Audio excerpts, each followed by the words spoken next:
Let's go ahead and get this started. This is the Nashville Tug Group. Usually Nick would be leading the group, but he is hammered at work today. So late last night, I got an email that said, "Hey, would you cover this off?" And yeah, I'll gladly cover this off, but bear with us a little bit because it might be a little bit rough, and our transitions might be a little bit rough today. We've got two great speakers here today, Sekou Tyler, and Sekou is from here in Nashville, and he's good. I don't know who's speaking. Please mute your mic. Programs, but also utilize external training. So the Alteryx Academy, weekly challenges, things like Michael Perilio is not muted. Okay, Michael. Thank you. Okay. Sekou is going to speak to us on Power BI. He not only does Tableau, but he also does Power BI. So he's got a perspective from those two different camps. And I'm kind of looking forward to this because I see questions about that all the time. And Erin Waldron's going to speak to us, and she's going to talk about starting with the sketch. It's a presentation that I've seen before, and I think you're going to enjoy it. Today is the ambassador day. I'm an ambassador. I'm a forum ambassador. Erin is a user group ambassador. Sekou's a social ambassador.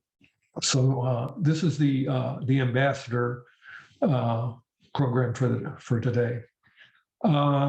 Lindsay, I'm going to stop sharing, and I'm going to turn it over to you. Excellent. Today we have Andrew Thorpe, one of our community members, and I'm going to do a community spotlight, and we're going to do these in future months. If you would ever like to be featured on one of these community spotlights, please let us know. We'd be happy to include you. But let's get to know our community members, and I just have a few questions for Andrew. So can you tell us, Andrew, what brought you to Nashville and where do you work now? Yeah, so I was brought to Nashville mostly for the music business. I knew I had to go to New York, LA, or Nashville, and the other two were a little bit cost prohibitive and crowded for me, and just culturally, I really like it here. I now work at Big Machine Label Group, which is a suite of record labels downtown on Music Row with artists like Rascal Flatts, Thomas Rhett, Florida Georgia Line, Brett Young, among many, many others. We have 4 different record labels underneath our owner group. And last year, we were acquired by Hybe Entertainment Corporation, which is just a massive company that they have like the biggest K-pop artists in the world, BTS. And before that, we were bought by SB Projects, which is Scooter Braun's company out in LA, which does Justin Bieber, Ariana Grande, like our nation's biggest pop artists. Great. Can you tell us when you started using Tableau and when you started attending TUG events? Yeah, so I started using Tableau when I took a course on it. I majored in management information systems at Belmont University. Ironically, I failed the Tableau class because I got really excited by its capabilities and what it could do, and I ended up just doing like stuff for it kind of for my side businesses, which let the coursework go astray, but happily I learned it. And I started going to the meetings because we work with, before I was at the company, they had brought in Nick Sager, who's a member of this, to do some analytics consulting with Tableau, and just kind of developed a friendship with him. And he, at the time, convinced me to go because they had free pizza, and as someone fresh out of college, I was pretty excited about that. So virtually we don't get the free pizza, but yeah. Terrific. And can you give us some examples of the business questions that you use Tableau for? Yeah, so it's really like a lot of everything. There's a lot of data and music. Just one song could have 12 different versions. It's available on 100 different streaming services in 180 different countries. Not only that, on the music data side, but also social media data from Facebook, Twitter, Instagram, financial data, touring and ticket sales data, social media data, their artist website and e-commerce data. So there was kind of never a team to kind of tie all of those things together and draw insights from those. And everything from, one a cool example I liked that I'm able to share. This was outside of Big Machine, but something related to like something similar I would do there is I worked with a country artist that had done 30 or so years of touring. And they were having a problem in the sense that they were ordering a lot of merchandise and a lot of it was ending up in warehouses. But utilizing all of their point of sale data, their e-commerce data, and as well as the local data from the merch sales at those shows, we were able to come up with, for instance, when you're going to be in Washington, you're going to need a lot more double XL shirts that tend to be towards this size. So instead of buying 100,000 of these shirts that someone thinks is a great thing to buy, we actually have the data to back it up. And so we've gone from, or this artist I work with went from basically filling up a warehouse, and sometimes you'd have pieces of merchandise there for 10 years, to being able to do it the reverse, to where we do print on demand merch, which is where the merch is never actually printed or warehoused. So it's basically just a mock-up of a shirt or a backpack, and when people order it, that's when it gets printed. So being able to do that print on demand to then gauge and take an inventory position based on the data we had, which is just something that was never tied together. Terrific. Is there something in Tableau that you would like to know more about? Maybe some of our community members have a wealth of knowledge in this area. Yeah, absolutely. I mean, I know it's not the strongest in terms of predictive analytics, but predictive analytics and outlier detection are things that I've been interested in, just because there's so many different data points that it's impossible to look at like more of a prescriptive kind of line graph and be able to come up with an insight that Rascal Flatts in Germany is streaming crazy on this one song today. I mean, with over 15,000 tracks, it can be hard to keep a look at something like that on a scale. So that kind of stuff for sure. Well, thank you so much for sharing a little piece of Nashville with us and what else is going on in the Tableau community. We really appreciate it. And I'm going to turn it back over to our other presenters so they can begin. But we really thank you for your time today and the opportunity to get to know you. Awesome. Thanks, guys. Thanks. Andrew, that was great. I really enjoyed what you had to say. Glad to have somebody from Nashville actually presenting to us. And on that predictive analytics stuff, talk to Nick. As of mid last year, predictive analytics has come into the Tableau fold, but you have to go through Salesforce to do it. It's Einstein Analytics, and predictive analytics is a real thing out there now. So it's a real possibility to use it. Hey, now we're getting on with Sekou Tyler. Sekou is also a Nashville. I think Sekou is actually a Nashville native. There's not a whole lot of Nashville natives. Everybody seems to come from the north, like myself. But Sekou, you went to Tennessee Tech, did you not, Sekou? Tennessee State, and I'm actually Tennessee not a State. Nashville native. I grew up in Knoxville, but I've been here long enough, so I'm a Tennessee native. Okay, so you're a Tennessee native. Sekou describes himself as a data geek, but he's much more than that. He's very well known in the Tableau community. He is a Tableau ambassador. If you're out on social media, you've certainly run into him from time to time. He, as I indicated before, not only does he know Tableau, but he's quite good with Power BI also, and that's what he's going to talk to us about today. Sekou, the floor is yours. Awesome, thank you. Appreciate you all having me. I'm really excited to give this talk. Let me get my screen ready. You're good to go. Awesome. There.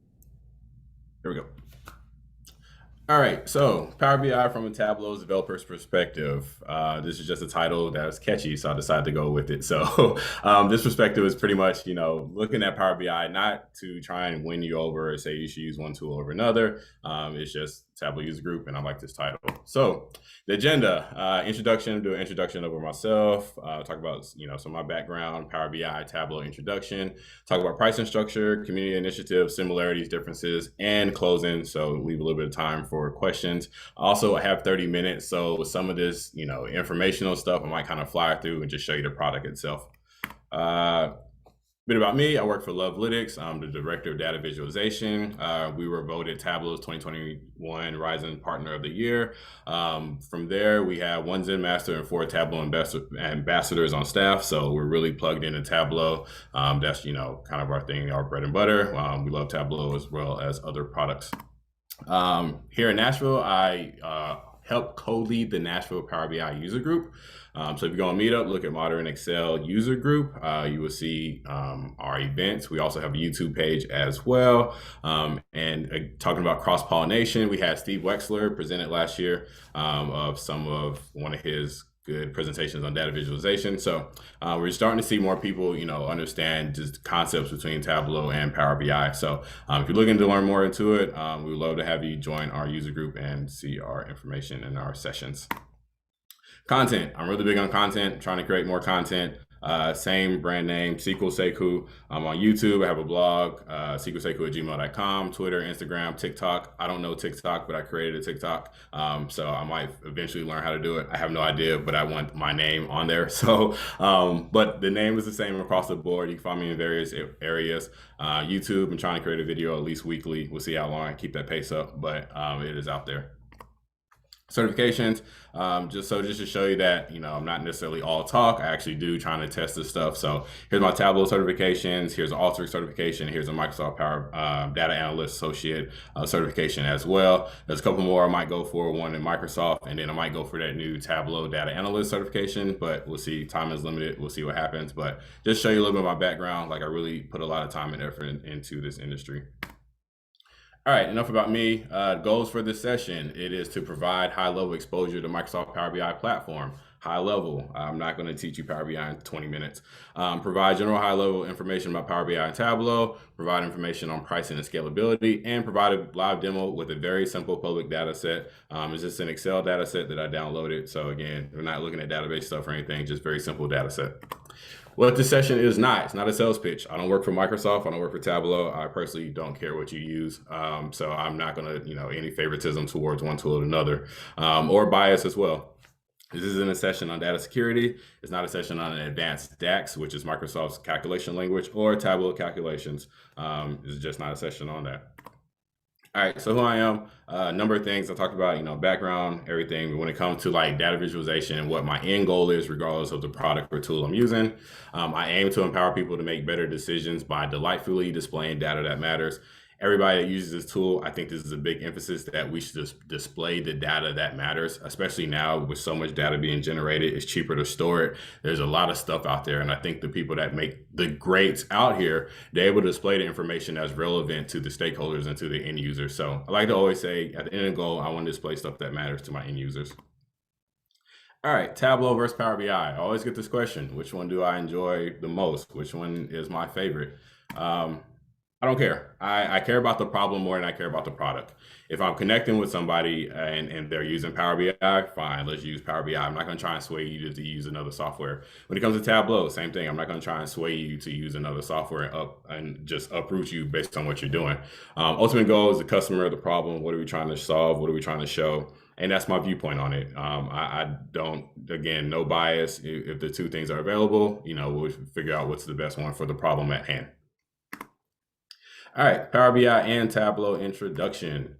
This is a lot of stuff that you can read on what is Power BI. Here's the link below. But basically, Power BI consists of several elements that work together.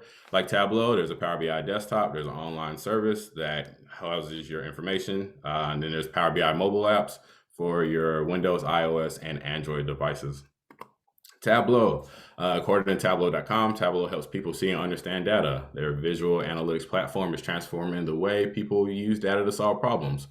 A lot of stuff on their website. Feel free to reach and look it up, but a lot of information about what they do. But ultimately, it's data-driven, using data to solve problems. So I created this product dictionary. This is just based on my experience. I'm pretty sure there's some stuff that I'm missing somewhere, but I want to highlight some of the similarities as you go from one tool to another to kind of help you think about what's what. Within Tableau, there's Tableau Desktop, which is your developer, your creator. You're using Tableau Desktop to actually create the stuff, and then typically you push it up to the server. Exact same process for Microsoft Power BI. There's a Power BI desktop, you download it, you connect to your data sources, you push it up to the service, your end users can log in and see the information themselves. Tableau Prep is a tool that's come out, which is more so your data preparatory tool. So if there's any type of molding or shifting or filtering or whatever, things that you might need within Tableau Prep, that is the tool that is available within Tableau. Power Query / Azure Data Factory. So I put two different tools there. Power Query is already built in-house for Power BI. You come in there and you connect to your data source and you can do a whole lot of transformations in there. But the thing with Power Query is you can't write out to a database. It's only read-only. So you can only connect to a data source and you can read the information that you have. You can't write out to it. / Azure Data Factory, which is similar to Tableau Prep and other ETL tools, you can actually write to a database. So I can connect to an Excel sheet, I can connect to whatever database I want, do some transformations and export that out to a database. So I put those two tools there. Some people might argue with me that they're different things, but the Tableau Prep, you can read and write to databases. So that's why I put those two there. Tableau Online / Server, same thing as Power BI Servers. Tableau Mobile, same thing Power BI Mobile. Ask Data, which is natural language type of question, same thing as Power BI Q&A. Tableau Public, which a lot of us use to post our public content and creations, really big following. There's a Power BI gallery. The community isn't as large, but there is a Power BI gallery that shows public Power BI dashboards and visualizations that are out there that people can look at for inspiration, and also stuff that is, if it's nonprofit or whatever, people have posted out in a gallery. Tableau Desktop extensions, custom extensions that can be built out specifically for Tableau. Same thing for Power BI Desktop, custom visuals. And then when it comes to communication integration, I know Tableau is going to, one of the updates is to be integrated more within Slack. So you post one of your dashboards in Slack, you can see it within the channel. Microsoft Teams already has this within Power BI. So if I'm a tenant or whatever I'm logged into, I can send a link for my Power BI dashboard and I can see it right in my chat window without having to go into a Google Chrome or Internet Explorer browser, whatever browser tool I'm using. So this is my version of a product dictionary. There's probably some other stuff that I'm missing, but this is the first crack at it. All right, enterprise pricing structure. Note that Tableau and Power BI offer different pricing structure for academic, government, and nonprofit. So what I'm truly showing is enterprise pricing. So if I'm a company or a business, here's what I look to spend for the pricing. So we see the Tableau. There's two different ways for funding. If you're fully hosted by Tableau, you see $70 for a creator license, Tableau Explorer, or Tableau Viewer. I'm really glad they took the minimum 10 users per month criteria away. Now that criteria is gone, so you're able to get as many licenses as you need in that time frame.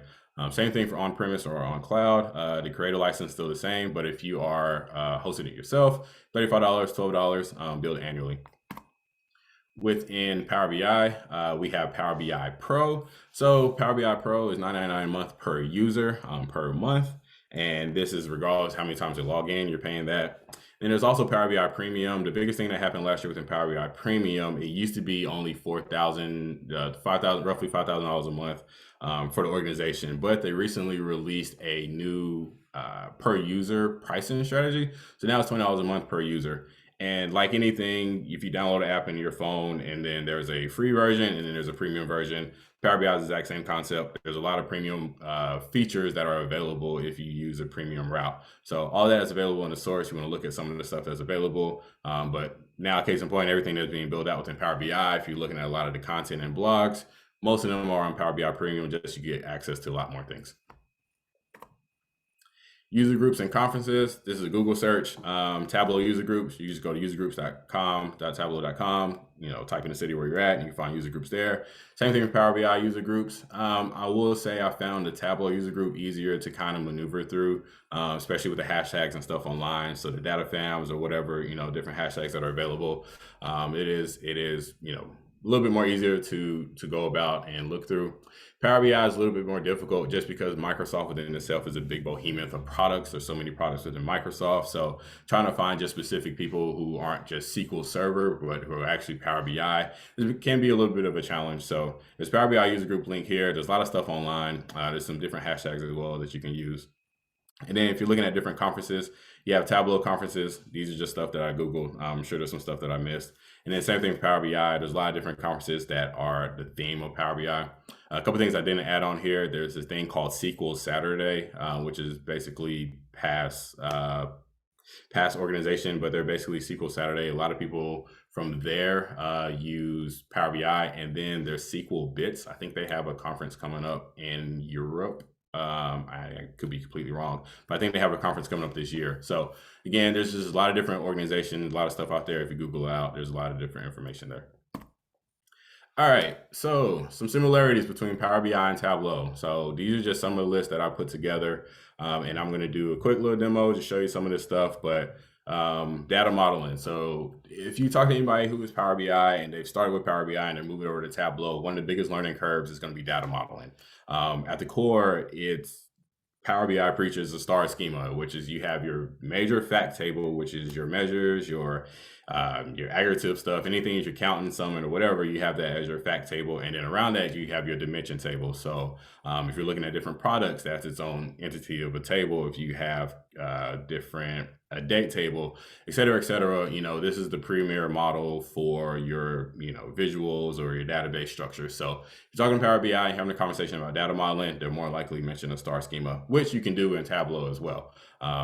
There's the options there. So there's some similarities in that regard. Visualizations, I'll go through some of the similarities there. Although Tableau has a lot of visualizations, you do a lot of custom visualizations. Power BI has some of those visualizations as well, and they have some that are out the box. But Tableau particularly has some really good visualizations. There's an analytics pane you can do some stuff with, conditional formatting, so you can use a measure or a fact for your formatting, different formatting options, customized color palette. So within Tableau, you can do the customized HTML to automatically embed your color palettes. You can do the exact same thing with a JSON file in Power BI. You just need to know your hex colors, navigation buttons, and map box integration. So to start off with, if we are in Tableau, so first thing we need to do with anything, we need to connect to our data. That's the biggest thing we have to do. So we go to data, go to new data source, you see all these different connectors that are available. Right now, 74, if we're looking to a server, there's some local files as well. If I was going to Power BI, this is the layer that I talked about, right? Here's your Power Query, here's your data connector piece. You would come in here and you would go to get data in this top left area. And from there, you would just come in here and select more. And from this, it should pull a list of different connectors that are available for you to see. So just like Tableau, there's a lot of different places that you can connect to. You have this all category that shows everything available or is broken out for you. So if you want to connect to just a local file, you can do that. If you want to do database, you can do that. Of course, Microsoft is going to put their products up top. So SQL Server Access, SQL Server Analysis, those are Microsoft things. They want you to connect that to that originally. But then you see different options in here as well. So as more people connect and have different databases, you can connect to different things. You have Power Platform, Azure, online services, just different things. So there's a lot of different data that you can connect to within here. So just to give a quick overview, this is what it looks like. This is your canvas. This is an image. If you want to actually just look at your data, you can come in here and select data.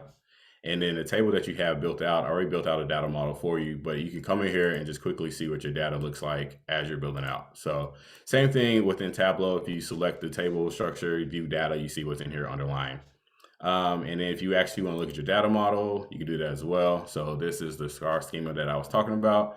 Here's my sales facts table, and here are all my dimension tables that we have in here. So talking to anybody in Power BI, this is specifically what they talk about. Whereas in Tableau, if you want to get the same star schema look and feel, your first table will always be your fact table, and then all your dimension tables will be connected to it. So again, exact same capability that you can do within Power BI with a star schema build out.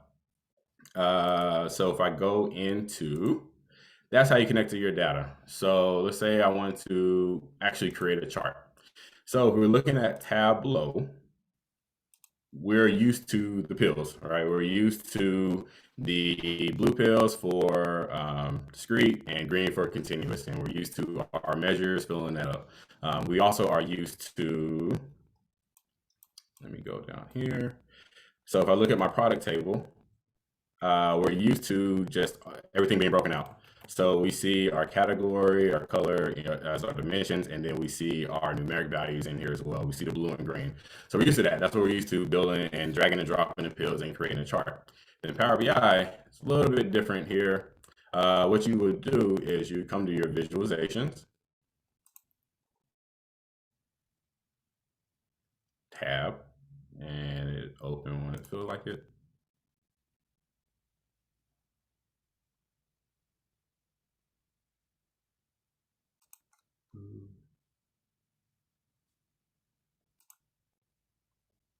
So my computer feels like going slow right now. Okay. Give me just a second. It is doing this because I'm demoing. So of course it's always going to do that.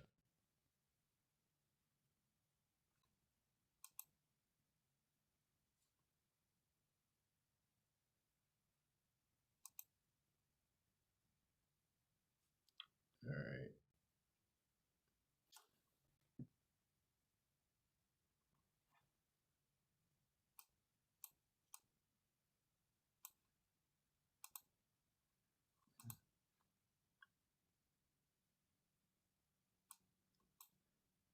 All right, my computer's going really slow. Let me pause right quick and stop some stuff. Give me just a second.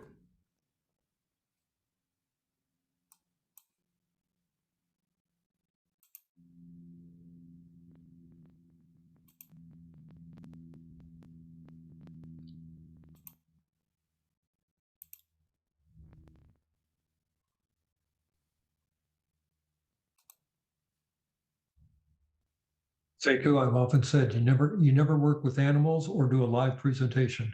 And I mean, goodness. I did this thing 4 times today just to make sure everything was going good. And of course, while I demo, it just froze up on me. yeah, Oh my gosh. you're doing fine. You're doing fine.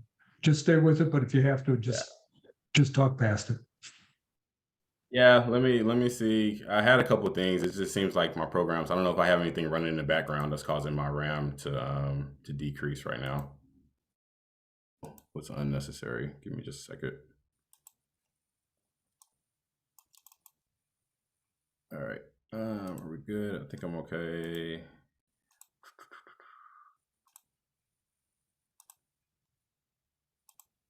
All right, here we go. Are we back? Everybody see me on screen? Are we good? Yeah, it looks great. We're good. All right, perfect, cool. Awesome. So quick debrief. I hope you all got water. Everybody's feeling refreshed. You know, I know I gave you a lot of information leading up to this.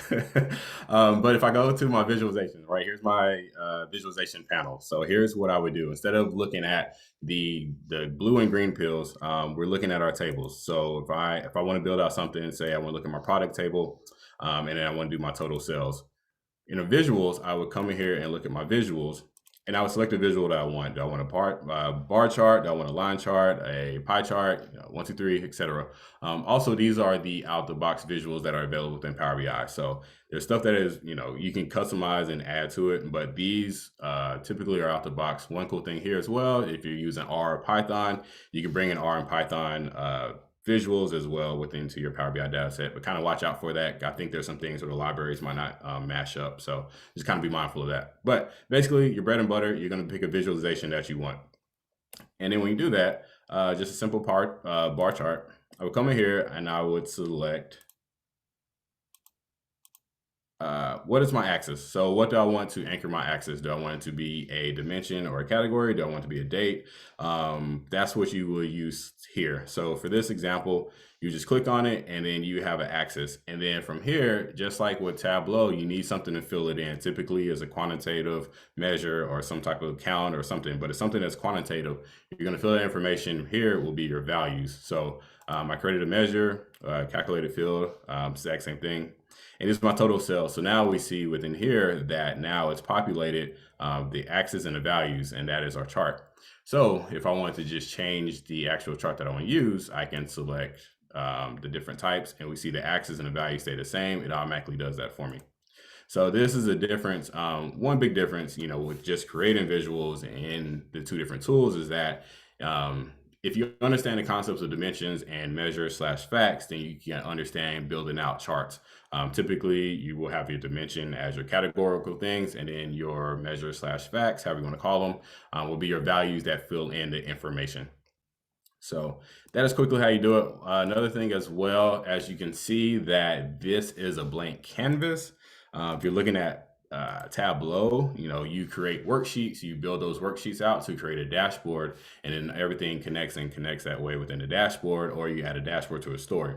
Within Power BI, you have a blank canvas that is everything is floating. So there's no containers in here. There isn't a way to, kind of adjust and do the stuff that you can do with Tableau when it comes with some of the formatting things. So I do want to call that out. This is a blank canvas that you are basically filling up and doing a lot of formatting and stuff in here as well. Another thing we have, so these are the visuals that I built out just to show you the different type of visuals that are available. You have your standard line chart, you have your bar chart, you have a heat map, you have just a regular map, and you have a tree map. We look at Tableau, just really quickly doing that. You have the exact same thing: line chart, bar chart, heat map, totals, maps, so on and so forth. So your basic visuals are available within Power BI. And we look at a dashboard, like I discussed earlier, you have the different worksheets. So all these are individual worksheets that are combined together to create one particular dashboard. If I was to come into, say, the sales inventory, we see that these are all individual visualizations on the one blank canvas that come together to create the dashboard look and feel that we're used to. But it's all on the same page. It's all just an individual slicer. So all just an individual visualization for your dashboard that's built out. So some of the key differences when you're thinking about, or similarities, differences when you're thinking about developing is just understanding the worksheet to dashboard versus the blank canvas to worksheets. All right, notice some similarities as well. We have conditional formatting. So within Tableau, you can format by your dimension. So if I want to color a chart by the dimension itself, I can do that, or I can do conditional formatting with a measure. Just to quickly show you how you do that. Also, everything formatting related within Power BI is this little paintbrush here. So everything that you want to do, you hover over it, click on it. This will be all your different formatting options in here. So if you come in here, click on it, I think my computer is running slow again. Yes, you will see all the different colors that are available. You can see all the different options.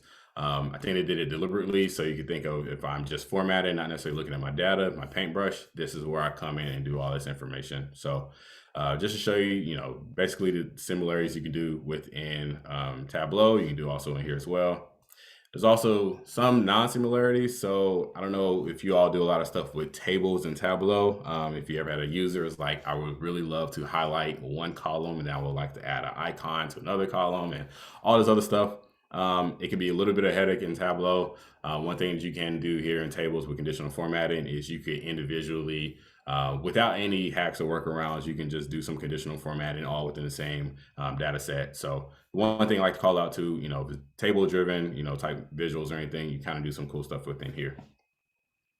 Another thing is the axis type. So within Tableau, did I build it out? I didn't build it out. So within Tableau, you can do a continuous axis type. So this is what it looks like with a continuous view.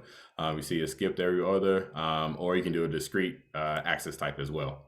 So if you come in here, if you, again, go back to your paintbrush, if you go to X, your X axis, and you see the type, you can see you can change it from categorical to continuous. So again, some of the same look and feels. Categorical would be your discrete values, the blue pills. The continuous would be your green pills in Tableau, which is understanding the lingual and the difference between, and the similarities between the two. All right, so those are the similarities, differences. I'm not gonna zoom this in. I'm gonna talk through this. But this is a table that I put together. Some of the big differences, that are available. One being a product update, the schedule. I do know Tableau, I think it's quarterly. I kind of guessed on that, but I think there is probably a quarterly update within Tableau. Power BI, it is updated monthly, typically with release notes and all types of stuff, and even some videos. And I know Tableau has that as well. But just from a pure update standpoint, I think Power BI is a little bit updated monthly. A little bit cleaner. I don't want to say cleaner, but a little bit faster. Data cleanup prep. You have two different products when it comes to your data cleanup. You have Tableau Prep and you have Tableau Desktop. You have two combined products within Power BI, which is Power Query and Power BI. So as I was talking about within that, so if I'm in Power BI, let's say I want to do some transformations, I can come in here and I can select transform data at the top. And now it opens up a separate window called Power Query Editor. And what this does, it allows me to do some transformations that I would typically do in the back end of, say, Tableau Desktop or even Tableau Prep. But this creates a separate window for me. And it just gives you a lot of different functionality and stuff that you can do. The language is called M. It's markup language that they built out locally at Microsoft. But basically, there's a lot of stuff that you can click and do and drag and drop to remove. So just a quick example, if I wanted to remove other columns, if I click on a column that I wanted, I can click on that, it removes it automatically. If I want to remove duplicates, I can remove duplicates. It's doing it at my data source level. Well, I'm sorry, it's doing it at my workbook level within Power BI, but it's not touching the data source at all. So the database will still have all those records, but everything that I'm building out, I could then use this for. So it gives you just some more power to transform the data, get some of the stuff and get it in the format that you need. Also, it records the steps for you. So just like in Tableau, if you hit the back button, it'll take you back to the place where you were at before without breaking the stuff. In this one, it does the exact same thing. So if I were to come here to my applied steps, if I hit this X mark and this X mark, then I'm back to where I was at before without anything that's happened in the source data set. It's all within Power BI, so all within Power Query. And also this Power Query is also built into Excel as well. So if you're connected to a data source in Excel, you can do some of these transformations in Excel and you could then potentially connect it to Tableau. I've done that several times. Like I do some of my transformations and stuff using Power Query in Excel, get it in the format that I need, and then I push up and connect it to Tableau. So these are just a couple of things. Power Query is really, really powerful. There's a lot of stuff there. But since I was kind of low on time, I'm gonna kind of blaze through this. So those are some of the similarities that are there. We talk about dashboard navigation. So there's worksheet options and buttons. So as an end user, as a stakeholder, you want to give your end user the ability to, basically go through your worksheets and your dashboards with ease of use. There's a navigator and there's buttons. So there's a new release out there that's just really cool. Data modeling. So Tableau, you're either stuck with a live or extract only. Those are your two different options. In Power BI, you can do a composite model, which is a composition of an extract that you can have set to say refresh to everything before yesterday, and then you can stack on top of that the live version. So your live version will always update continuously how you set it. So composite model is really good depending on if your end users want real-time data or not. Export options, kind of one of my headaches with Tableau is not being able to export in Excel. You can export to CSV, but then you lose some of the formatting. There's just certain things that come with it. So there's a lot of workarounds and hacks. Lately, Power BI gave you the ability to export to Excel natively. So that's really a big key. That's been really helpful that I've seen people talk about just in the community. Date parsing. So one of the biggest thing I do want to call out, especially with Tableau, is date parsing. Is when you're using a date, you can right click on a date and it gives you the ability to do year, quarter, month, day, week, just all the different things depending on that. You have one date, you can do a lot of different granularities that you want. Within Power BI, you would need a date table in order to get that. So it takes a little bit more customization to get that in the format that you need in order for that to work. The date parsing is really great in Tableau. In Power BI, you really would have to create the columns and stuff that you need and get it into the format and then use that as your axis or whatever it is that you want to show. So one big difference between the two tools.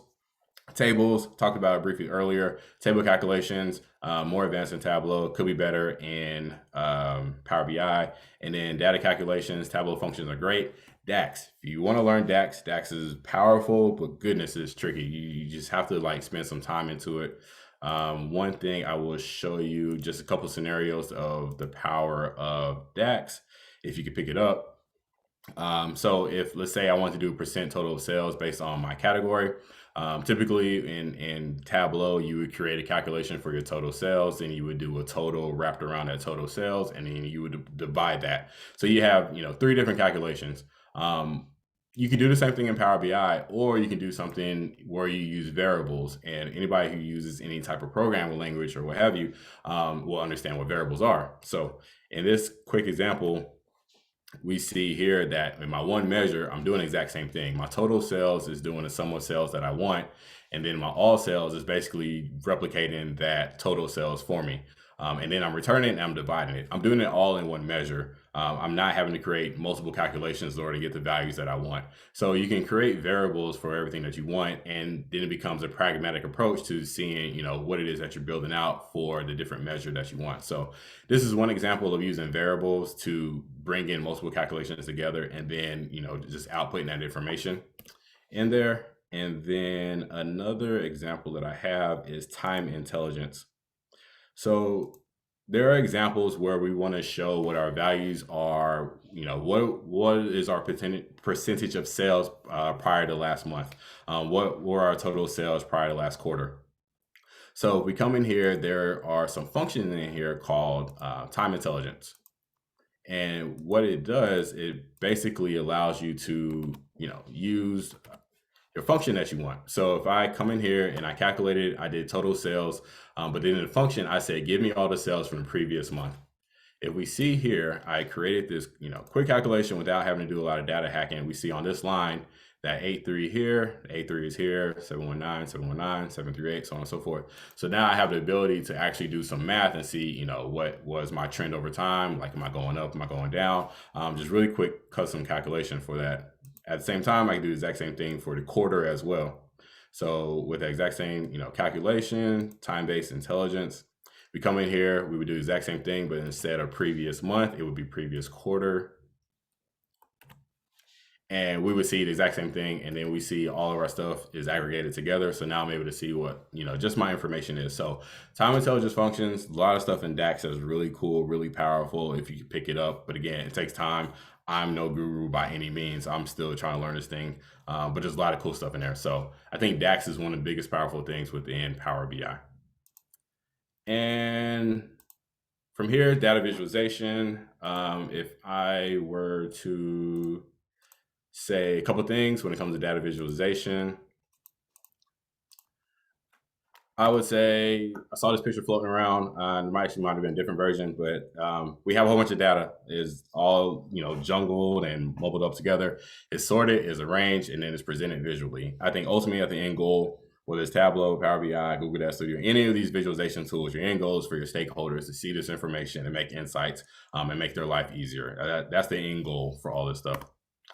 And with that, I have my slides messed up, but content, SQL Seku, YouTube, like I said, blog, Twitter, all that stuff. Follow me, email me if you have any questions. More than happy to help out. And any questions? Okay. Seku, that was great. Saw some real good comments come across in the chat. We're running a little tight, with the computer issues. If you have a question, put it in chat. Seiko will go out, answer the question, make sure you get an answer to it. I found this very interesting. I think what you presented in terms of Power BI was just spot on, and really, really enjoyed it. So I want to thank you very much for doing that. Awesome. Okay. Thanks for having me. Eric, are you ready with a quiz for us? I believe I am. So here's our game pin. If you go to Kahoot it, www.kahoot.com.it, and enter this pin, you can join the game. And I believe we have a $50 gift certificate this month. Yes, we do. We have a $50 gift certificate. So join in, play, have a good time, and good luck to everybody. So this month we're doing something a little different. Nick thought it would be good to present something that's sort of out of the box. So this is an example of data from the Census Bureau. And you can see the variety of data that you can get from their public database in a Kahoots fashion. And starting next month, we're going to pick a theme and work on that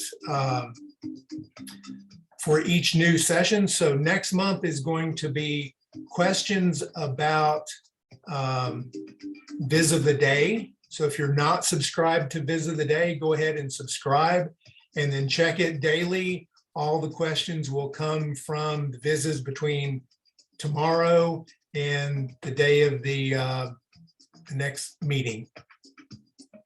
I can't tell you what the questions are going to be because I haven't seen them yet either, but we'll figure something out. All right, we ready? Let's go. All these lessons are about 2019, so I'm not going to mention the dates as I read them. Roses are red and violets are blue. How many florists are there in the US to sell flowers to you?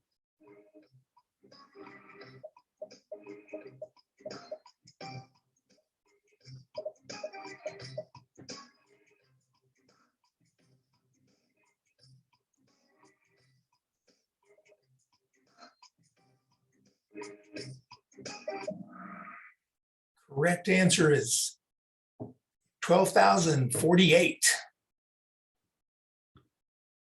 All right. K is on the top of the leaderboard. So giving gifts, how many hobby toys and game stores are in the US? 1950, 750, 8,000, or 6,065?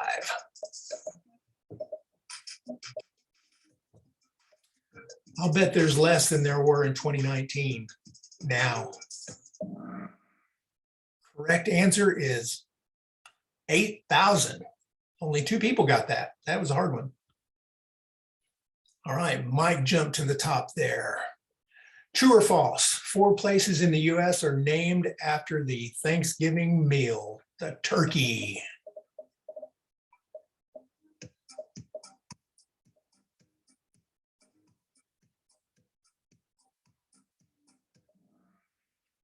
And the answer is true. Mike's still at the top. So yes, there are 4 places named for the turkey: Turkey Creek, Arizona, Turkey, Texas, and Turkey, North Carolina. So I guess there were 12 correct answers. So trick or treat, how many candy and nut stores were there in the US? 159, 3,398, 89, or 5,109, 10,983. Correct answer is 3,000. 4 people got that right. All right. An alternative to driving. How many people in the US bike to work? I know my son does it, but he lives in Portland and they have streets specified for biking. I don't think I would want to do it here in Nashville, at least not the way I commute. Correct, which is surprisingly high, is 800,000 people. All right, Jackie T takes the lead. True or false? There are 17 places in the US named for Santa Claus.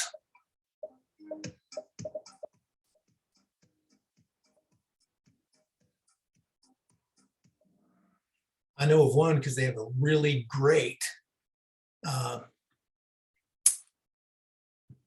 roller coaster there. So there are 2 places, Santa Claus, Indiana, and Santa Claus, Georgia.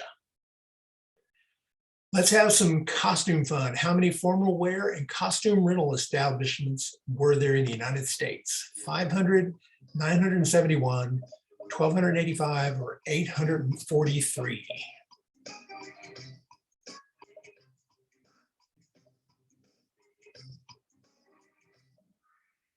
All right, 843, 4 people right.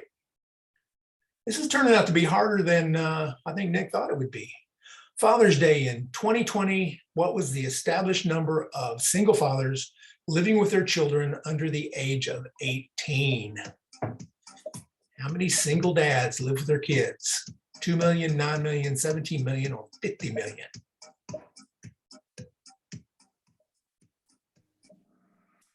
Correct answer, 2 million. 6 people got that right. Way to go. Brandon, back to the top. Okay, got a sweet tooth. In 2019, which 2 states had the most chocolate makers?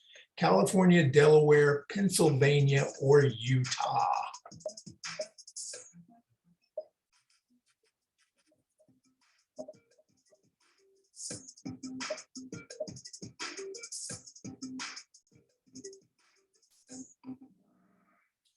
California and Pennsylvania. No, Hershey's, Pennsylvania, but I'm guessing California just because they got so many people out there. All right. Yep, California had 139 and Pennsylvania had 120. Next steps, where can you find more cool data like this? The Statistics in School website, in your book bag, in your refrigerator, or under your bed. Wow, Way to go. Okay, who got that wrong?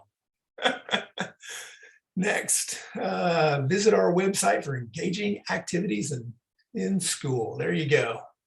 So Brandon, way to go. Send Jim your email address in the chat, and he will send you the certificate. So again, sign up for the Tableau Visit of the Day if you haven't done that already, and watch it daily and understand it. And we'll have the next month's quiz on that. It was a real fun and different quiz. I hope everybody enjoyed it. Just if anybody's looking for statistics and they're looking for data, data.gov is the portal that will get you into just all kinds of data, not just data sets, but also printed reports and the like. Data.gov is the overall portal. Thanks, Eric. Welcome. Erin, are you ready, girl? I'm ready. Let's do this. This Okay, is fantastic. Give me just a second to talk about you. I first met Erin last fall. We found ourselves on the same agenda for the Atlanta Tub, and we did something with Atlanta as a as part of a group meeting. The Nashville Tub did, and they're a really good group out there. Erin is out of Kansas City, and she is also an ambassador. And the talk she's going to give us, I've seen before, and she's going to talk about creating, how do you go about creating a viz? Where do you start, and how, from where you start, do you get to the end? And what are the types of things that you need to think about? Erin, it's all yours. Sounds great. Well, thank you guys so much for having me. It's always fun to get to connect with another user group, especially when they're sort of Midwest South. You guys aren't that far away from us here in Kansas City, so it's great to be here. I'll go ahead and share my screen and we'll dive on in. Jim, you want to give me a quick sanity check that you can see my website here real quick? Sure. Yes, we can see your website. I forgot how to turn the mic back on. I'm sorry. Nope, that's great. That's perfect. Thank you so much. So again, my name is Erin Waldron. I am a fellow Tableau enthusiast. I am so excited that I actually got to be here for Seku's presentation because I have only ever worked in Tableau. So the sort of here's an introduction to the similarities and differences between Tableau and Power BI is a presentation I've wanted to see for years, and I'm thrilled that I just happened to be able to catch it here. So thank you so much for that. I learned a ton and took a bunch of notes. So we will shift completely back into the Tableau world here. I just want to make sure I let everyone know up front that everything you see me mention here, including a previous recording of this, as well as the workbook that you'll see me in, it's all available on my website. You can just Google Data Dozen, start with a sketch, you'll find it. And that way you don't feel frantic to take notes if you don't want to, or if you want to download the workbook that's finished and deconstruct it later, you're welcome to do that as well. So with that, let's dive in. Here's the goal for today. So one of the things that I love to do when I'm working with clients or with students, anyone that I work with in my business, I really love to try to understand what is the question we're trying to ask with our data, and then what chart type or what dashboard would be the ideal answer to that question. And the way that I tend to like to approach this is to get rid of all of the technology and start with a sketch. I like to go analog. I definitely have a pretty hardcore humanities background. I was a poetry major. I did a bunch of analog photography. And if you are a millennial who has a cell phone with a camera on it, and you're still in the darkroom in college going through with the chemicals and developing the film, there's a little bit of an anti-tech streak going there. So anytime that I can find a way to fold the analog into the digital work, I really look for that. And what I found with Tableau is if I'm working with a project and we can sketch out with a client or with students what we're trying to build, that will usually let us sort of dream up the ideal situation without censoring ourselves up front. So we won't think about the tool limitations immediately if we're just in pen and paper. Then if we get an idea of what we're actually trying to build, then we shift into the problem solving mode of, okay, I've got this idea. How do I actually make that a reality in the tool? And then from there, once we've got something that's workable in Tableau, that's when I really, instead of leaning away from the tool, want to lean into it. So how can I take what I've built now and enhance it with the tool? And this sort of 3-step process of sketch, figure out how to draft it, and then enhance it with the tool's capacity would be the same if you're working in Power BI or Google Data Studio or R or D3 or whatever you might be working with. So what I thought we'd do today is look at 2 different examples. These both happen to be slope charts. So if you're really into slope charts, hopefully this will jive with you. But what we'll do is I'll show you a sketch of what I was trying to make, show you what it ended up looking like in Tableau, and then I'll just walk you through my thought process as I was trying to problem solve some of the hurdles that I was coming across as I was trying to realize it actually in the tool. So we'll go from some easier things in Tableau, but we'll also touch on some more complex things in Tableau. We'll talk about LOD calcs, level of detail calculations. So if you're someone who every time you hear that term, your hackles go up and you're like, hold up, I don't actually know what you're talking about. This hopefully will help demystify it just a touch. So with that, let me show you the first thing we're going to try to build here. So I come from my background, I got started in Tableau working at a university. So I always love bringing academic data into these sort of demos. This stuff is going to be really simple. This is looking at applications, the number of applications or the number of degrees that certain universities had. So in our first question, what we're asking is, in the last 10 years, how has the number of applications changed? And when I get a question like this, usually, I mean, this could be anything, right? How has the revenue changed in the last 5 years? How have the number of houses that have been built changed in the last 5 years? Usually there's 2 pieces to this. There's the immediate answer. In the last 10 years, how has the number of applications changed? Well, if I'm looking at University A, I want to be able to provide the stakeholder or the audience an immediate answer. It's changed 156% in the last 10 years. But I also want to add a little bit of nuance there, because 10 years, a lot can happen in that time. And we might have something like this where maybe it goes up the same amount as University A, but I actually want to be able to see the individual bars that are changing underneath that. So when I was thinking about what would this ideal chart type look like, I might display the universities, answer the question with a big number right here, 156 or 24% or 56%, whatever it might be. Answer that immediate question, highlight that shift, that slope from beginning and end, the start and end, but then also add in that granularity with the bars. So that was the goal. That was the sketch. Here's what it actually looks like. It's totally possible to build in Tableau. It does have a little bit of extra stuff going along with it to make this happen. But this is exactly what I was looking for. And if I take off the institution name and look at all the institutions I've got here, I'm going to go ahead and take this to, let's just say standard, so we can see these. What I really wanted to be able to do is see something like Penn State here is a great example. If you just asked, what is the 10-year change? In the last 10 years, how has the number of applications changed? This alone, 135%, versus contextualizing with this bar chart underneath and seeing something big happen in 2019. I don't know if they launched an online program or satellite campus launched or some other component happened there. Maybe their emissions changed, who knows? I'm sure they do. But what we would look at here would be a different answer if I was just gave you that 135% versus the context of having the bars as well.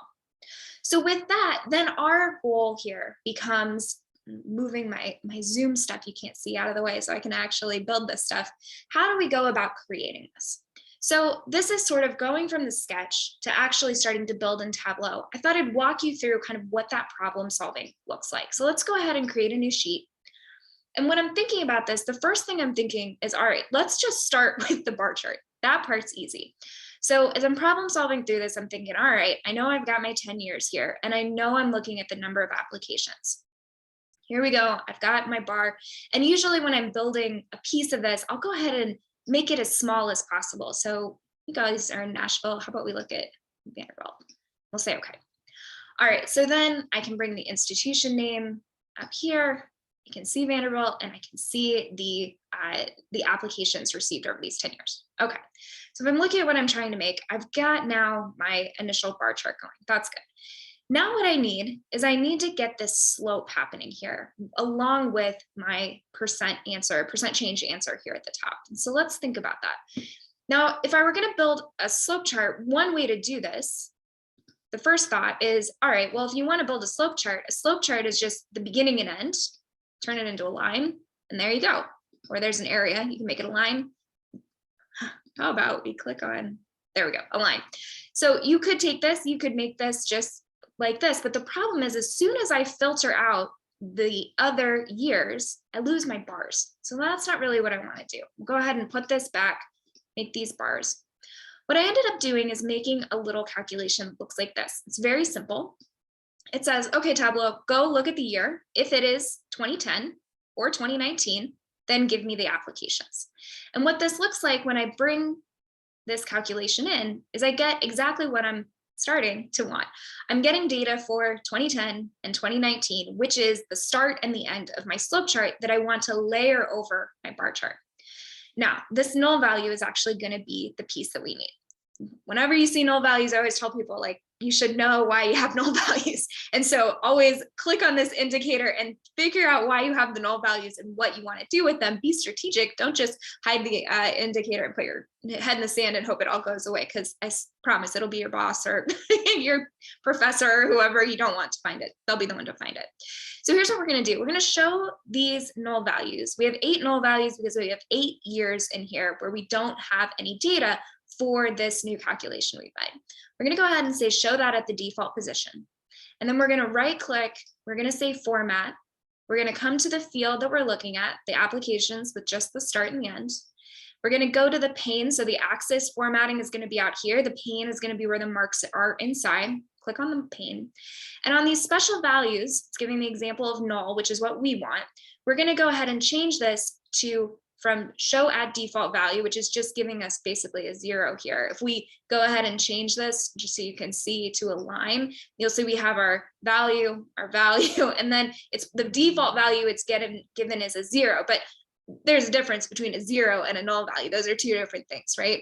So what we're gonna do here is we are gonna hide them by connecting the lines. So when we do that, we get our start, we get our end. We can go ahead and close out of the formatting. I'll go in color. I'll go ahead and give this the little markers at the end. I'll make it this pink color, and I will go ahead and make a dual axis. So if you are someone who works with Tableau all the time, you will know that these are technically not synced. Something I don't understand why Tableau doesn't, if you make a dual axis, automatically start with syncing your axes and then let you pull them apart if you want to. But it doesn't. So make sure you sync your axes so these are adjusted just so. I can go ahead and hide that header, and then I'll go ahead and change this to entire view just so it takes up all this space that we've given it. So now we've got the start of what we're looking for here. We've got our bar chart, that was the first part. We've got our slope line here from the start to the beginning. And to answer that question, how has the number of applications changed over the last 10 years? The last thing that we want to add is this big number that answers that question right away.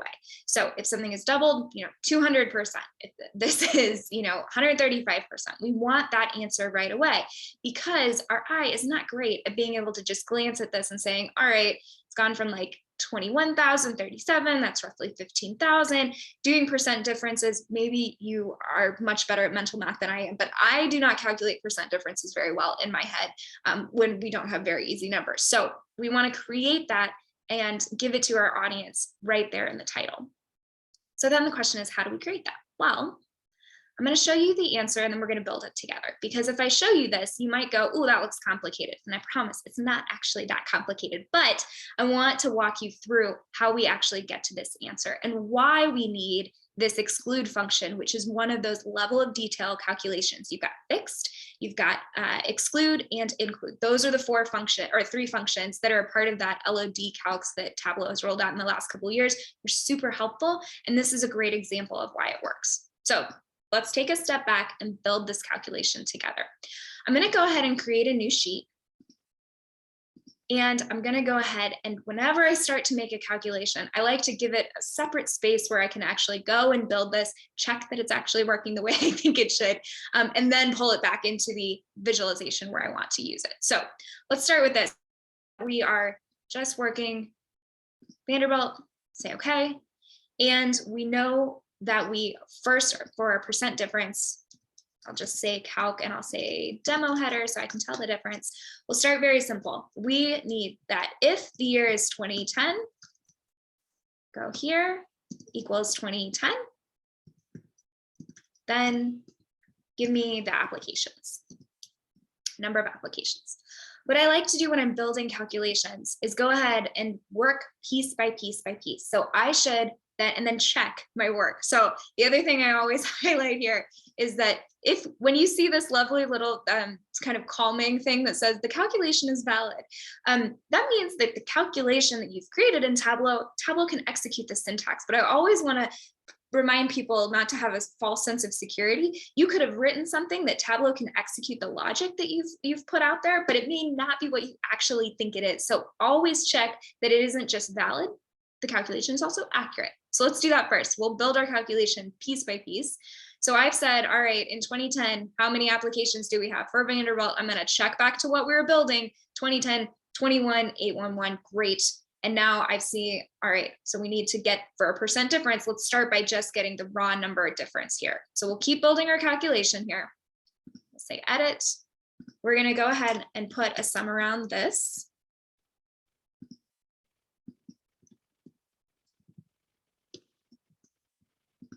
And go ahead and take this. Oh.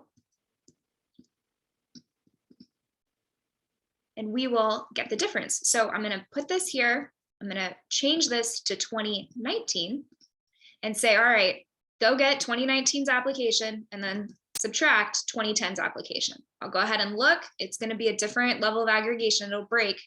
Don't worry, we'll bring it back in. 15,500, 499. I'm going to check back here. Yep, rough check. That is what I should have. Excellent. Now we need to actually make it a percent difference. So we'll take all of that, we'll wrap it, and we will grab our original value here, the thing that we have moved from. So we'll say take the difference and divide it by that original amount. That'll give us our percent difference. Love this apply button. I always point this out in any presentation I do. The apply button allows you to go ahead and execute, show up on your worksheet without leaving the calculation space. I use that all the time because often calculations take a little bit to get right. So this is what we've got, 71%. That is correct. Often I say make a hypothesis and then check it, write down what you think the answer should be. And then when you get it on Tableau's screen, you know you're good to go. So we'll go ahead and take this. I'm going to give this a default property real quickly with a number format of a percentage, get rid of those extra places. They don't add anything to the conversation. We'll knock those out, 71%. Okay, we'll come back where we're building. And I know that I want this as a discrete piece of information because I want it as a header. But when I put it in here, I get a null value. Let's stop to think about why. What it's trying to do, what Tableau is trying to do, is it's trying to calculate what worked so perfectly over here. It's trying to calculate it for the level of granularity or the level of detail of the visualization we've created. Now, in this visualization, our level of detail isn't just the school, the way that it is over here. We also have the year happening here. And so what Tableau is trying to do is take all of that logic that we just did, which includes if 2010 and 2019, then do all those things to convert or to calculate the percent change. Well, that is impossible to do with 2011, 2012, 2013, with any of these actually, because if you're sitting at 2010 and I'm asking you for data that's sitting over at 2019, that doesn't work. This is where a level of detail calculation comes into play. So if you need to add something to your visualization. In this case, we want to add this header, right? But that piece of data is at a different granularity than the visualization you've built. That's when a level of detail calculation is going to come into play. So what we want to do here is say, okay, calculate the percent change for Vanderbilt, for the university, but ignore the fact that I've also put the years here. In other words, exclude the year piece of data that you're taking into account. Go ahead and take all of the other variables that I've put into place here, every other pill that I've brought in and dragged and dropped anywhere. You can look at those, Tableau, but don't look at the year. Calculate our percent change without taking the year into account. And so when I do that, I'm going to come back to my header here. And this is where I'm going to add that exclude function. So I'm going to say exclude this year. Then you make a colon, give the rest of your calculation, close it up with a little curly bracket at the end. We'll hit apply. It's going to change the level of aggregation again. So we're just going to pop over here. And then you can see that 71% happening. This is when you go, woohoo, it's working. You go into the fun part, start doing the formatting. I'm going to make it the same color as the line. So I'm having some sort of visual connection that the 71% is the representation from the start to the end. And then you are all set. If you pull the institution name here, for example, then we can go ahead and give this back to a standard view, and you've got all of the universities now working here just fine. So that's the first piece. That is sort of one example of starting with a sketch, thinking through what you want to do, going ahead and sketching it out, figuring out how you're actually going to build it, and then really leaning into the tools, I don't know what it does well, what its superpowers are, right? Like these LOD calcs are really powerful in Tableau. This is a place where we can go ahead and lean into our tool and get it working. Okay, so I'm gonna check the time, see where we're at. Awesome, let's do one more.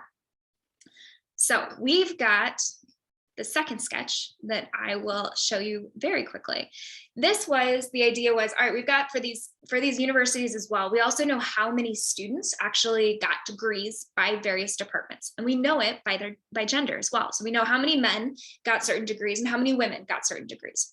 There was a fantastic, and I've linked to it in this workbook as well. I've got the link to the YouTube recording from this Tableau conference, but there was a fantastic presentation called Metaphorically Visiting, which I just loved. And this presentation at TC, I think it was TC 18, the speaker did a fantastic job. She said, you know, when you're building your visualizations, she's an artist and she will really take inspiration from things in the real world that can provide some sort of anchor to the data in an application or a metaphor that we have in everyday life.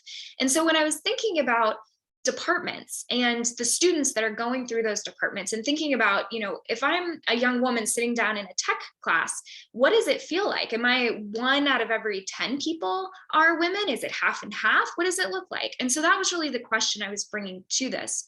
And when I started looking at the data and realized how lopsided some of these departments are, the question that then came up was, okay, well, how lopsided? And when I think of things being lopsided, a seesaw comes up for me, or which way are we going, right? Because very few of them are really balanced 50-50 flat in the middle. They tend to be going one way or the other. So the idea was build these slopes that give us the ability to say, okay, men on one side, women on the other, what is the percent of the students who are actually getting degrees in these departments? What do they look like? Are they really, are they, you know, kind of flat and they're something that, you know, has a pretty even split? Or are they something that has a really stark difference where there's a really sharp slope that you would see indicating that there's either a lot of men or a lot of women in those departments? So this was the idea. And you can build it. So this is what it looks like built in Tableau. Again, here's that talk where I took this inspiration of metaphorically visiting. So if this is something that resonates with you, go look up this talk because it was really well done. And so then the question is, all right, we've got this, and then I can add on top of it. As I look over this, any of these so men are on the left, women are on the right. And as I'm looking through these, seeing a lot of the STEM stuff that is more heavily towards men. And then as I get into, again, poetry major over here, so very much someone who in college was in the humanities, even then philosophy and history were both humanities departments that I associated definitely with having more of a guy presence. Then you get into business management, starts to really even out. Architecture, social sciences are exactly 50-50 when we're looking at these programs. Law enforcement, firefighting, all of this, parks and rec. Agriculture is actually heavier on women getting degrees, liberal arts, And then when you come down here, you're getting family and consumer sciences having the most extreme. It reminds me of sort of antiquated sort of men go to shop class and women are off to home ec. This is what this feels like. I also thought I would just point out, like, health professionals is different than someone who has to get like a bio or a chem degree to go on to med school. So that's something else to keep in mind. So anyways, this is what we're trying to build. So that's our sketch. This is the final product. Let's look at that in between of how you problem solve to actually get there. This will be our last one together. I'll make a new worksheet. And let's go ahead and think through how we built this. So I know to start, I need 2 columns, I need men and women. And I know that I'm looking at the number of completions between them. I can go ahead and make this an area to see the difference. It's interesting just from afar looking, these are the top, these are all AAU schools. So American University or Association of American Universities. These are top research schools in the United States. So actually women got more degrees in 2019 across the board, which is pretty neat to see. And I know what I'm looking for here isn't just the raw number. I know I'm looking at the percent of total. So let's change that. So I've got 52%, 48% here. So that's working. And now I know I want one of these per program. So I'm going to put this actually up on columns. So I can see this. I can also see that I've got 6 null values. So some of these programs don't have anything in it. I'm going to go ahead and use a set I've created before to kick out programs that don't have any degrees conferred in 2019. You'll also notice my axis got a little wonky here. It changed my percent total going across all of these programs. I'm going to switch it back to compute using gender. So we get 1 for each of these. And what this tells me too, seeing my axis go all the way up to almost 100% is we do have some that are really stark one way or the other. Okay. So here's the problem though. From here, I know first I want to sort these. So I'm going to make a calculation here that is very simple. That's just giving me 1/2 of the slope, saying if the gender is women, then giving the number of completions, divide that over the total completions. This gives me the percent of the women completing each degree. So this will give me basically this right side for all of them. That way I can go to program, I can go to sort, and I can go ahead and sort all of my programs so that they are in a logical order here. If you've got something usually in alphabetical order, it's usually time to see if there's something that could be a little bit more helpful for your end user, something that makes it a little easier to see. So now I've got it all working. If I go to entire view, I can see all these together. I went ahead and duplicated this and made, just like we did before, this little line, this little barbell effect. I'll go ahead and dual axis here and not forget to sync these. We'll hide this. But when I'm looking at this here, you notice this really exaggerates and doesn't have the legibility that I'm really looking for. It kind of all looks like a caricature, except for these programs right here in the middle that have something that's pretty even. And so when I look back at my sketch, what I really wanted was for each of these programs to sit in a grid, or you'll see this called a trellis. And so I want to point out this trick to you guys, because this is something you'll notice in the finished version. I've got this x-axis and this y-axis. Now, these are 2 calculations. I'll show you what they look like here. I did not come up with these calculations. My math skills are not smart enough to come up with these calculations, but I can Google well, and I can deconstruct Tableau workbooks from Tableau Public well.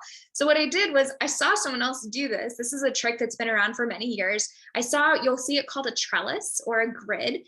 And I thought, oh, this is perfect. Sometimes you'll see people, if they want to create something like this, they'll make one row with these 5, then they'll make the next row with these 5. But that gets tricky if you're trying to edit tooltips and colors and all of that jazz. So this is a calculation that essentially works with the square root. It takes the number of, in this case, programs, and is going to give us basically the square root roughly of the size of the number of things you're looking at. I say this to say you don't have to be, at least in my mind, I did not have to be smart enough to come up with this math. I only had to realize someone else had figured it out for me and I could leverage it. I remember taking about a half day to actually understand what was happening. It worked, it was great. And then from there, these are calculations I pull in all the time. So you can bring them out. We'll take program here, We'll remove it and we'll take it down to detail. Everything's going to break for a minute. That's okay. Then we're going to bring our x-axis and our y-axis out, and we're going to tell it, go ahead and compute by program. This is the level of detail by program. Again, it's so quick, and you can see what's happening here, right? It's given basically an XY coordinate. Here's your x-axis and your y-axis coordinates. You don't have to be smart enough to come up with this stuff. I certainly am not, but it's really cool to see sometimes this stuff demoed so that you know it's out there, and then just search. You know, you can download my workbook, or you can just search Tableau Trellis, Tableau Grid XY, you know, axis calculations, and you'll be able to find it. So we've got everything here. The last thing that I wanted to be able to do is have everything colored so that once something has flipped, either being more dominated by men or women in the program, I wanted to be able to bring that onto color. And you'll see one more time, we've got to have this exclude here. So if you get rid of the exclude and you say, hey, if it's more than 5% or more than 50% one way or the other, the problem is every single one will just highlight the men one color and the women one color for each of the programs, which isn't what we want. We don't want to take the men and women variable into account, which is why we are using that LOD here to exclude the gender. Then our calculation works just like the way we sorted it before. We can take this onto color and everything will work out just like we want to. So here's where I'll close as we wrap up here. I think one of the things that's really fun, and the warning that I would put with this strategy, is sketch it out first, problem solve, see if you can build it in Tableau, and then really lean into the tool and what else can you add with it with Tableau. The one thing that I'll come back to is a quote that I think it was Faulkner and then Stephen King picked it up, but you hear it all the time in the writing world, and it's kill your darlings. So when you write this beautiful stanza or this beautiful paragraph, but then when you zoom out for the whole work, it's not actually what you were looking for. It doesn't actually move something forward. It doesn't really work the way you hoped it would in the broader piece. You got to be willing to throw it out, grab the hatchet, get rid of it, slim things down. And one of the things that I always do when I'm working with clients is we'll talk about what's the question we're trying to answer. And then I'll tend to go draft kind of in worksheet mode, a couple different charts that could give you that answer. And when we ended up, after all this work, after going from the sketch to figuring out how to making it and being so proud of how it all worked out, this is actually what we ended up going with, right? A stacked bar. We can make one of these in like 60 seconds, right? But this was more intuitive for the audience and more accurate in terms of the interpretation that they were looking for, the client was looking for their audience. So I say all that to say, there is a caveat to starting with a sketch always, that you can get very emotionally attached to what you've built. And at the end of the day, we all need to be able to have a little bit of distance, step back and say, what are we actually looking for in terms of legibility, the right fit for our audience, and the chart type that is going to answer the question the best. So with that, I will go ahead and say anything that you are looking for. If you want to grab the workbook, there is one bonus example here of a sketch that looked like this and an answer that looked like that. You're welcome to deconstruct it if that's at all of interest to you. I'll go ahead and drop the link where you can get all of these into the chat. And with that, I will stop sharing my screen. Thank you guys so much. Okay, thank you. Hey, that was great. You got a lot of comments in chat. You'll probably want to follow up on those. Okay. Now, we're at the point in the meeting where I'm going to share my screen.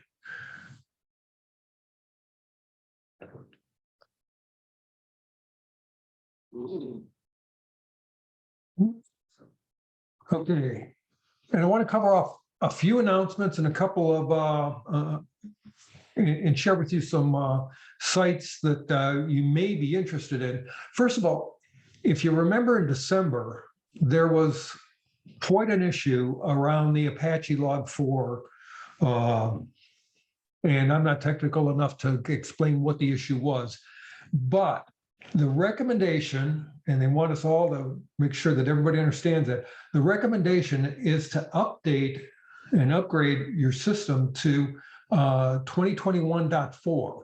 And if you go out to support and download the most recent version of 2021.4, it will have the fix in it that they came up with to handle this issue.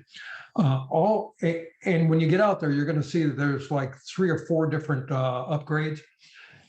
All the ones, only the most current one is active. The rest have been disconnected, so you won't be able to latch onto the wrong upgrade. Now, if you remember back in November, we had Quan from Pivot Technology talk to us about what they do at the school here in Nashville. Now we've got a speaker here today. Christian, are you out there? And can you unmute your mic? Hey, I'm here. Okay. Christian's responsible for their mentor program, and he's going to talk to us just a little bit about their mentor program. He's looking for some help. And my hand's up. I'm going to go out and mentor. I talked to Sekou before the presentation. His hand's up. He's going to go out and mentor. We're looking for some additional help. And if you're interested at all in mentoring, please pay attention to what's going on here. Go ahead, Christian. Hey, so I'm with Pivot Tech, and what we are a technology school which focuses on giving our community a chance to pivot from where they're traditionally working at to a brand new field, which is tech. We have 3 boot camps that we focus on, which is data analytics, cybersecurity, and data analysis. And what we're trying to do is we're taking these people from their typical 9-to-5 career, and we're putting them into the tech industry and giving them the tools they need to actually be immersed in the tech.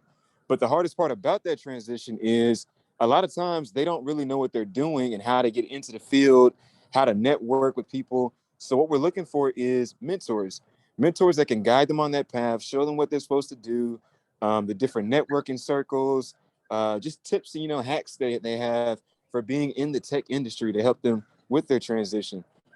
So I'm here today to ask you all, if you're interested, please reach out. And I'm going to put the link for actually becoming a mentor in the chat. And what you can do is just sign up. It'll send you a brief email. And basically what you're going to do is you're just going to communicate with the mentee about twice a week. It could be via text message, Zoom, a phone call, whatever you choose. You don't even have to be in Nashville, matter of fact. You could be anywhere on the planet. And we're just looking for you to help them with their path of getting into tech, whether that's just showing them, the different networking opportunities, assisting them on their classwork, any of those things. So I'm just going to leave it at that. And then if you're interested, please reach out. I'll drop my email in the chat. And it's just been a pleasure to hear this presentation and be here today. Okay. Hey, thank you very much. And like I said, I plan on mentoring, and I hope some of you do also. Now, there are 3 user groups that I want to make you aware of. And the first one is a Newbie user group. I happen to co-lead that group also. For those of you who are at this week's meeting or last week's meeting, thank you very much. It went over very, very well. These are global user groups. The meeting that we had last week covered the Americas, Europe, Africa, and the Middle East. And there were about 800 people in that meeting. We'd like you to come on out. We had a great time. The next meeting is March the 10th. And you can sign up for that meeting right now, and that's the link right there to register for the meeting. There's 2 additional groups, because I know there's some financial analysts who come to our meetings on a regular basis. There's a brand new financial analyst user group, and they're going to have their first meeting tomorrow, and it's at noon Central Time. It'll be the same type of format. It'll be a global meeting that covers the Americas as well as Europe and Africa. And if you're interested at all, here's the link for that group. I know who's running that group. Diego Parker in London is running that group, and he's very, very good. The healthcare user group had their last meeting on January 14th, and I know there's a lot of healthcare people in the meeting today. They haven't scheduled their next meeting, but I think it's coming up sometime in February. But if you go out to their website at the usergroup.com virtual healthcare, you'll be able to see when their next meeting is. Now, I don't know if any of you have done brain dates before, whether they've done virtual brain dates or you've done brain dates at TC, but for the next 2 days, brain dates are back. I'm personally doing brain dates on LOD expressions or any type of calculation. If you have any questions about calculations, you can schedule time with me. Just go to dataleadership.braindate.com, or you take a look at what's out there, because a lot of different people are doing brain dates. And if you have interest in that, it's dataleadership.braindate.com. And it's for 2 days only. It's Thursday and Friday. So I'd like to see you out there. Now, I know that somebody's out there. Lindsay, don't you have a opportunity available at Vanderbilt? I do. I just put it in the chat. So if anybody's interested, I can also connect you to the hiring manager. Okay. And is there anybody else that has an announcement, either they're looking for a job or they have a job available? Just unmute yourself at this point. I posted another one for Vanderbilt as well. They're looking for an application engineer. Okay. Okay. Anybody else? Okay. I looked this morning or yesterday morning at the Tableau site. Tableau is looking for people all over the globe, and they're certainly looking for people throughout the Midwest. So at tableau.com /careers, you'll find their list of opportunities. Next month, February 23rd, same time. And Brandon is going to be back, and he is going to collaborate on a presentation with Brent Lodge, and they're going to talk about Python and R. And to me, that's always a big mystery. And then Eric, you want to tell us about Rick McCormick? So Starburst is a data company. So they build a cloud-based product that helps you connect to different data sources and lets you get away from using extracts and into live data connections, and sort of manages all that for you. So they're going to talk about what their product can do with Tableau. Yeah. Okay. That's great. Now, does anybody else have anything they want to talk about before we close the meeting? Okay. I want to thank our speakers today. You guys were both great. For all the participants here, if you have a topic that you'd like to hear something about, let us know. I mean, this is your meeting. This is your group. Let's get the content that you want on the agenda. So you can either contact any of us, Nick, Eric, Lindsay, myself. Just drop us a line, and we'll take a look and see if we can schedule it for a future meeting. If not, thank you very much. It was great having you here today, and hope to see you next month. Thank y'all. Thanks, everybody. Okay.